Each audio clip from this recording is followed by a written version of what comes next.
សួស្តីអ្នកនរគ្នាមួយរយៈចុងក្រោយនេះយើងលើកគេនិយាយច្រើនណាស់អំពី AI ឬបញ្ញាសិប្បនិម្មិត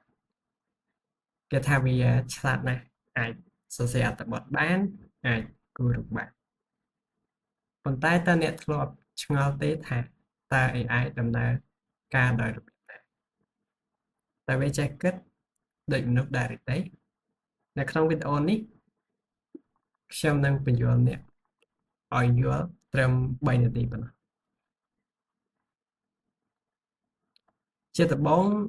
យើងត្រូវដឹងថា AI មិនមែនជាវេទមន្តទេ AI គឺជាកម្មវិធីកុំព្យូទ័រដែលបានបង្កើតឡើងដើម្បីរៀននិងដោះស្រាយបញ្ហាស្រដៀងនឹងរបៀបដែលខួរក្បាលមនុស្សធ្វើការដែរប៉ុន្តែវាមិនមែនកើតមកចេះស្រាប់នោះទេវាត្រូវការរបស់សំខាន់មួយគឺទិន្នន័យ data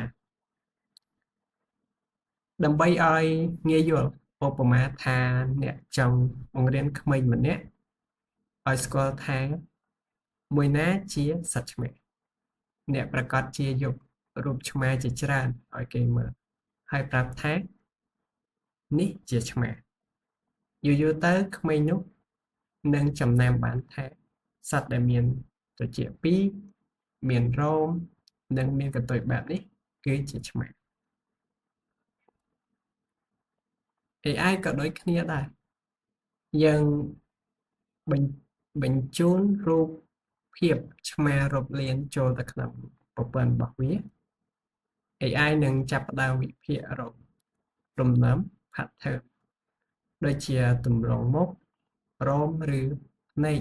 ដើម្បីសម្គាល់ថាវាជាអ្វីដូច្នេះដំណើរការរបស់ AI មាន3ជំហានធំៗគឺ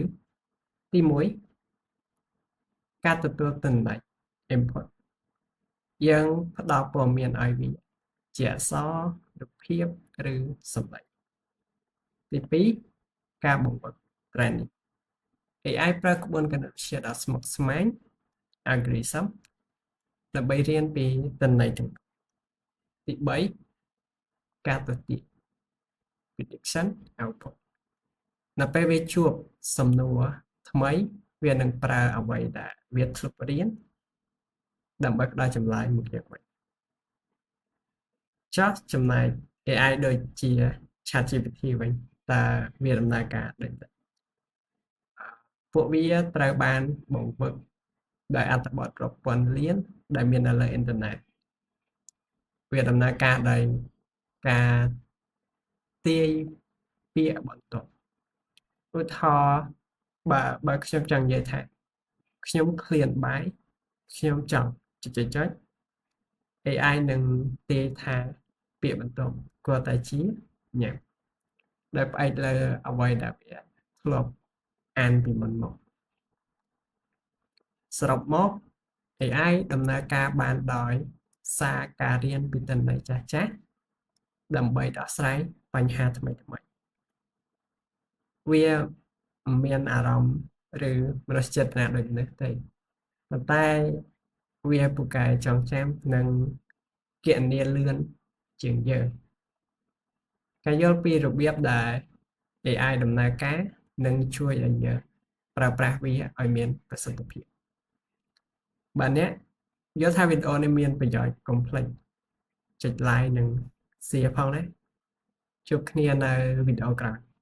បាយ